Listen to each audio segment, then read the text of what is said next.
Quelle est l'intensité de bien que nous devons faire pour que, par le réveil d'en bas, on nous dit que dans les temps actuels, nous devons nous réveiller. C'est-à-dire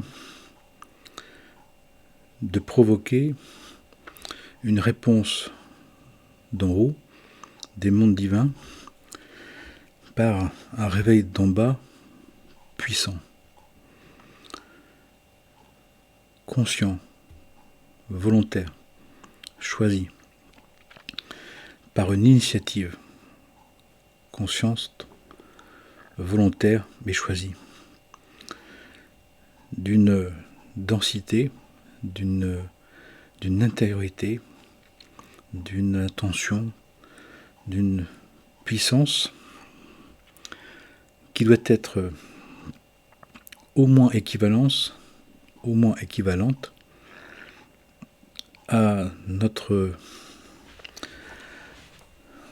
au plaisir du monde, à l'attrait que nous avons pour le monde, plus 1.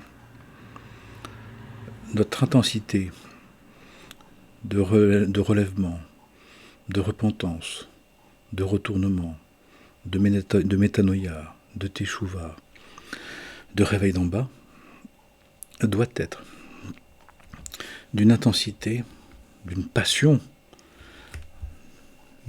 pour Dieu qui fait que nous voulons nous annuler en nous ce qui dans la pensée, dans la parole et dans les actes ne voit pas Dieu, ne voit pas encore le divin. Nous devons faire un réveil d'en bas d'une intensité très importante pour emballer l'ego, pour que les forces vives de l'ego, les forces de renouvellement de l'ego, servent l'intention de cœur de l'âme divine. Ce qui veut dire que si nous faisons un réveil d'en bas temporaire, d'un moment, d'un instant, d'une période, ça ne sera pas suffisant. Sachant que chaque jour compte, parce que chaque jour est unique, parce que chaque jour il y a un travail spirituel de réveil d'en bas à faire, et que le travail d'en bas d'hier ne peut pas servir pour aujourd'hui, et le travail de réveil d'en bas d'aujourd'hui ne servira pas pour demain. Ce qui fait que si nous sommes ceux d'un instant, ceux d'un moment dans la semaine, ceux d'une période, de fait, nous allons retomber. Nous allons rechuter. Nous allons créer un système accordéon et un système qui va amener du tiraillement, qui va amener de la tension, qui va amener de la dépression. Si nous le savons, et si nous comprenons ce que je dis, nous comprenons que l'effort spirituel personnel est une lutte, une affirmation, une implication quotidienne, régulière, et au quotidien qui se renouvelle, qui se répète. Dans le travail que je propose, dans le travail spirituel que je propose, il y a plusieurs groupes pour faire différents travaux spirituels chaque jour, 6 jours sur 7. Le 7e jour, à partir du vendredi midi jusqu'au samedi soir, étant réservé à une retraite de temps monacal, mais qui est aussi un travail spirituel, mais là de jeûne des 5 sens, à la fois en tant que disciple et serviteur.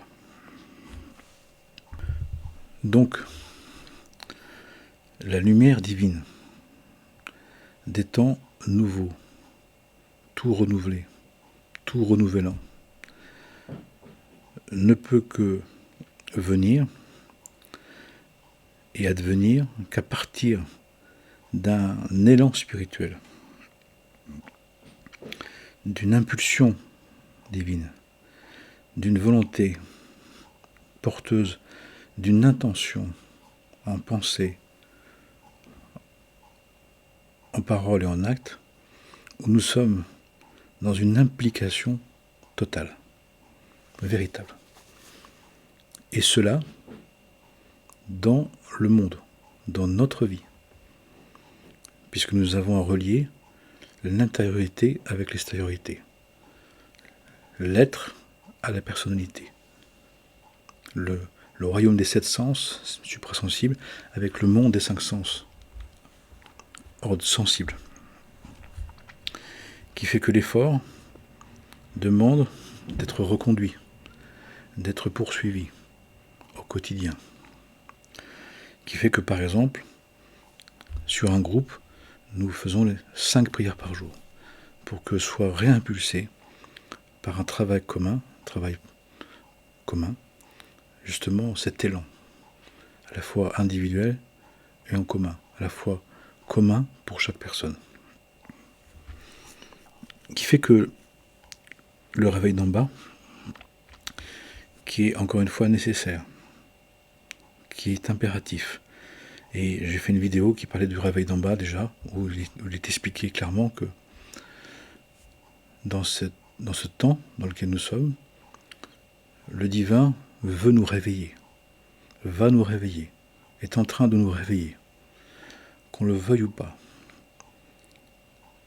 Le choix est entre se réveiller volontairement par un effort conscient, volontaire, choisi, quotidien, régulier, répété, renouvelé, ou alors un réveil d'en bas qui va être le fruit, la conséquence d'un rappel d'en haut, mais par un saisissement, par de montrer à quel point on est vide de sens, vide d'être, vide d'amour, vide de fraternité, vide de vérité. Ce réveil d'en bas doit être compris comme les prémices de devenir de véritables co-créateurs et co-créatrices en Dieu. Le divin pouvait nous abreuver, nous inonder de sa lumière, sans fournir d'efforts. Mais à ce moment-là, cette bonté divine, absolue, entière, n'aurait pas permis, ne permettrait pas que l'on devienne co-créateur. Nous soyons comme des petits-enfants, où les parents font tout, mais qui ne grandit pas. Le divin veut qu'on reconnaisse qu'on est des petits-enfants de Dieu, qu'on a besoin de Dieu, Père Sagesse et Mère Intelligence, mais il veut nous faire devenir des fils et des filles de Dieu. C'est pourquoi il nous a créés. C'est pourquoi il nous a mis dans cette création. Pourquoi il nous a mis dans ces circonstances. Qui fait que nous devons comprendre que pour grandir, nous avons à participer. À participer volontairement, par un choix.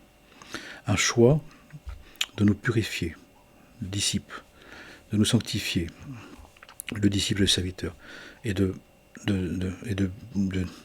spiritualiser la matière, le rôle du serviteur.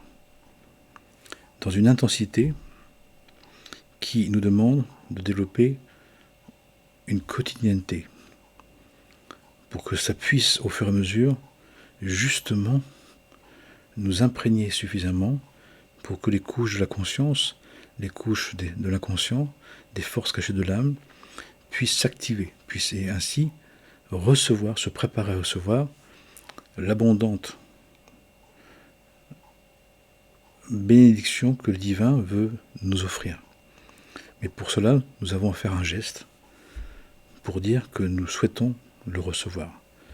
Frappe et on t'ouvrira. Ça veut donc dire, si tu es à la porte et que tu ne frappes pas à la porte, on ne t'ouvrira pas. Donc il s'agit de chercher la porte, de la trouver, la porte, mais de faire un geste pour que cette porte, elle s'ouvre, de frapper à la porte. Le réveil d'en bas. Par ce réveil d'en bas qu'on choisit, nous pouvons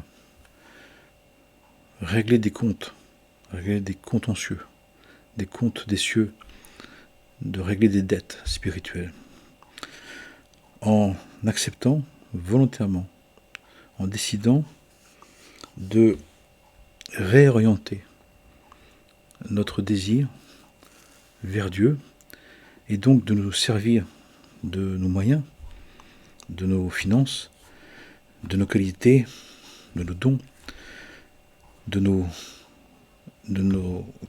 capacités pour servir le divin, en commençant par le reconnaître comme présent et comme seule force divine, présente et agissante derrière les événements, à travers les événements. Qui fait qu'à partir de là,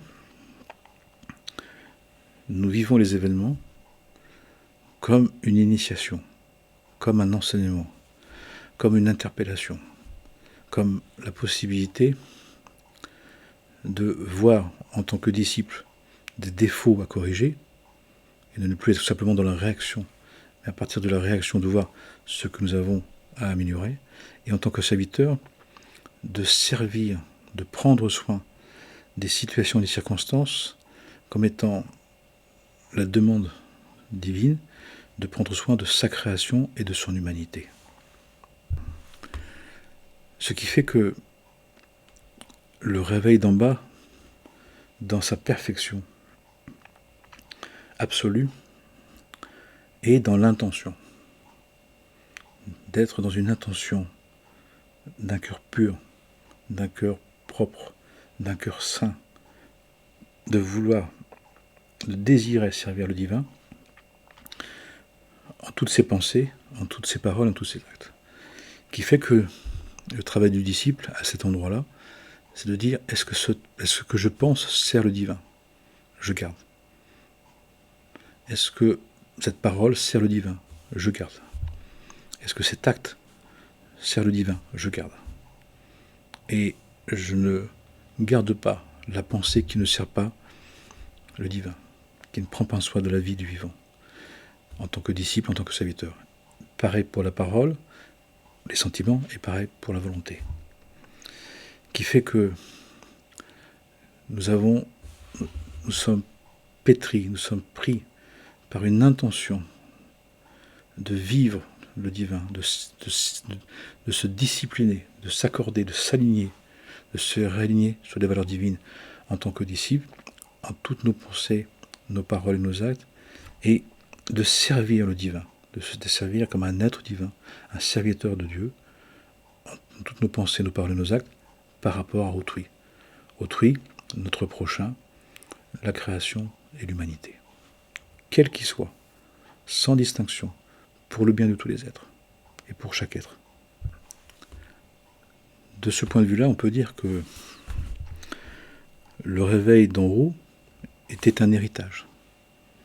Et le réveil d'en bas est une conquête, est une intention pour conquérir notre terre intérieure, se discipliner, et conquérir la terre extérieure en tant que serviteur. Qui fait que, en tant qu'héritage, on le reçoit, il n'y a pas d'effort à faire, mais il peut y avoir une inspiration, il peut y avoir spontanément une prise de conscience, ou temporairement une bonne intention.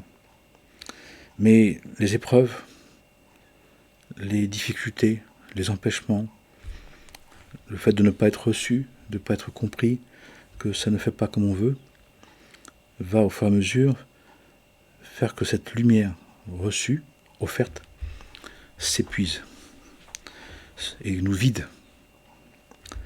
Dans la conquête, d'en bas, dans le réveil d'en bas, qu'on appelle la conquête,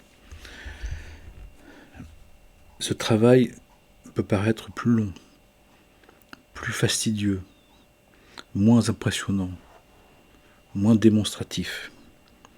Mais dans le temps, au fur et à mesure, Et surtout, si on s'y met vraiment au quotidien, en un peu de temps, la lumière produite, la conscience développée, va être une réalité intérieure de plus en plus sûre et certaine, qui fait que dans notre rapport à l'extérieur, les choses vont changer. Le regard va changer. Nous allons avoir des yeux qui s'ouvrent et des oreilles qui entendent. Là où on jugeait, on critiquait, on commence à avoir de la compassion et de la miséricorde. Là où on était blessé, on comprend que le divin veut nous guérir d'une ignorance et d'une inconséquence.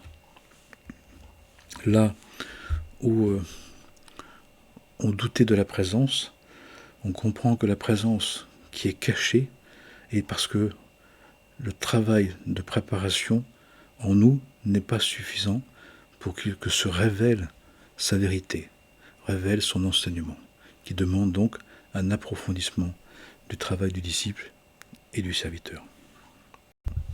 C'est donc, d'un certain point de vue, ou d'une certaine manière de le dire, que nous devenons des acteurs. Nous passons d'être passifs à actifs. Nous passons d'être spectateurs à acteurs. Nous passons à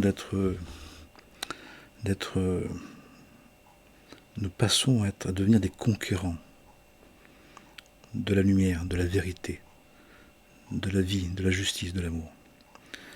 C'est d'opérer un basculement dans la conscience pour arrêter de chercher à fuir le monde matériel pour s'élever.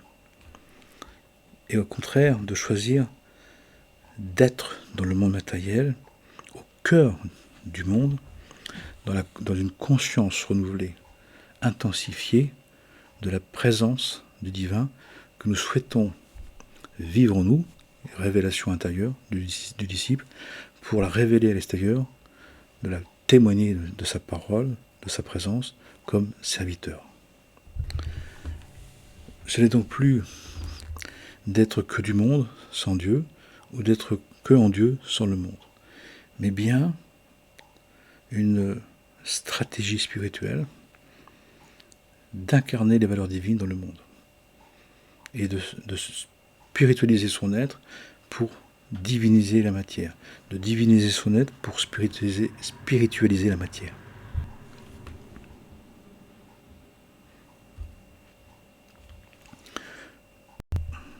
C'est donc faire le sacré au quotidien, dans la moindre des choses, en mettant une intention, en hébreu une kavana, dans ce que nous faisons de quotidien, que nous répétons. C'est pour ça que les personnes qui répètent, font des choses au quotidien, sans y mettre une intention de cœur, une intention divine, s'épuisent, trouvent le quotidien devient banal, devient quelconque, devient fatigant. Tout simplement parce que dans cette fin des temps, le quotidien est le plus haut lieu, le plus profond endroit, espace de conscience où nous avons à l'habiter, le vivre en y ajoutant pour te servir. Seigneur, pour te servir. Je fais ça, c'est pour te servir. Cette pensée, pour te servir. Donc, je ne peux pas penser n'importe comment. Cette parole pour te servir, je ne peux pas dire n'importe quoi. Cet acte, c'est pour te servir. De fait, nous allons jauger, évaluer, réévaluer ce que nous pensons, ce que nous disons et ce que nous faisons pour ne garder que ce qui le sert, ce qui le représente. Et il est dit que dans la vie du disciple et du serviteur, en Dieu, par Dieu, avec Dieu, la fin ne peut pas justifier les moyens. La fin est dans les moyens. On ne peut pas avoir des vilaines pensées et de servir le divin. On ne peut pas avoir des paroles médisantes, attaquantes et servir le divin. On ne peut pas avoir des actes de profanation, de maltraitance et d'abus et servir le divin. Ce n'est pas compatible.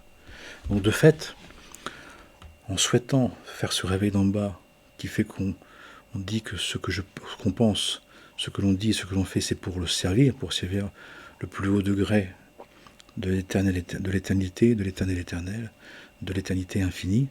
De fait, il y a une purification de la pensée, une purification des paroles et une purification des actes, volontairement et consciemment au quotidien. Et ce travail peut se faire et doit se faire chaque jour. Pour nous aider, il y a l'étude, la prière individuelle et commune, l'accompagnement, la retraite spirituelle, des enseignements, pour faire en sorte de se soutenir, de se motiver, de se fortifier, inévitablement. Seul, on ne peut pas. Seul, on ne peut plus. Et seul, on ne doit pas, disent les enseignements. Donc on a besoin de se soutenir dans ce réveil d'en bas pour créer un mouvement suffisant qui va attirer un don d'en haut, des bénédictions de manière complètement démultipliée. Et des êtres en témoignent en faisant ce travail-là, en commun, chacun fait sa part en commun, il y a un mouvement de vie qui se rénove. Il y a une réinsufflation de l'esprit de vie, de l'esprit de Dieu, de l'Esprit Saint, de l'Esprit de vérité, qui font que notre vie n'est plus la même, que notre rapport à nous-mêmes, à l'autre, à la création, à l'humanité, au temps, n'est plus la même. On se réaligne sur les lois de l'être. On se rétablit dans les 4 murs du temple, qui font que le respect des droits et des devoirs devient évident. Le respect du bon sens et la logique qui protège et défend la vie devient évident, qui fait que de redevenir moral devient évident, et de tenir compte des 10 commandements, des 10 paroles de vie, devient évident. C'est donc, dit autrement, de faire descendre le divin, d'incarner les valeurs divines, l'Esprit de Dieu, dans le monde, là où nous sommes. Et ce monde a été créé, non pas pour le quitter, non pas pour l'oublier, n'est pas pour s'en défaire, mais pour incarner les valeurs divines, les valeurs supérieures, dans un monde qu'il a oublié, qu'il a négligé, qui n'en veut pas, n'en veut plus, s'en moque, parce que simplement, il ne voit pas l'importance de tout ça. Et donc, chaque être humain a pour lui à le faire dans sa discipline, pour le rayonner, le proposer, le témoigner dans sa zone d'influence, dans la vie dans laquelle nous sommes, là où nous sommes, là où nous aimons être, dans la vie que nous avons choisie, ou dans la vie qui s'impose à nous, que nous avons donc déjà choisie. C'est donc de façonner, de construire et d'établir une demeure pour les valeurs d'infini, béni soit-elle, et les lois de l'Éternel, béni soit-il, dans la réalité concrète, dans l'initiation du quotidien, dans l'épopée du quotidien. Chaque jour, donne-nous notre pain de ce jour. Donne-nous la possibilité chaque jour de faire ce réveil d'en bas, pour justement à la fois se réaligner sur les principes divins et ensuite de les rayonner, le disciple et le serviteur. Il est dit que dans cette fin des temps, c'est le travail principal, c'est le travail essentiel, c'est le travail vital, ce réveil d'en bas, qui fait que pour le faire, parce que nous avons à le faire, soit que nous quittons volontairement ce qui dans nos pensées, nos paroles et nos actes, dans nos pensées, nos sentiments et notre vouloir, n'est pas utile pour servir cette dimension du sacré, ou tout simplement le divin, ne voulant pas qu'on tombe dans la perdition, mais nous voyons très égarés, va nous priver des moyens matériels, des moyens financiers, des moyens affectifs, des moyens physiques qui ne servent pas pour ce réveil d'en bas. Et c'est ce qui est en train de se produire, à la fois individuellement et collectivement. Et ceci de manière impérative jusqu'à la naissance messianique, jusqu'à la renaissance des temps messianiques, jusqu'à la naissance des temps tout nouveaux, nous disent les enseignements. Nous avons donc l'opportunité, la chance, par un libre choix, de participer à la préparation de ce passage étroit qu'on vit tous, qu'on constate tous, pour faire en sorte qu'il n'ait pas besoin d'être rappelé à l'ordre divin, mais au contraire, d'être encore plus aidé pour nous et pour tous à faire que cette naissance d'en haut se passe avec une facilité, une tranquillité, une sérénité que nous pouvons promouvoir, que nous pouvons vivre, à laquelle nous pouvons participer. C'est dire la responsabilité individuelle et commune que nous avons. C'est dire le choix que nous avons à faire, que nous avons à prendre. Choix qui, de toute façon, encore une fois, s'impose à nous.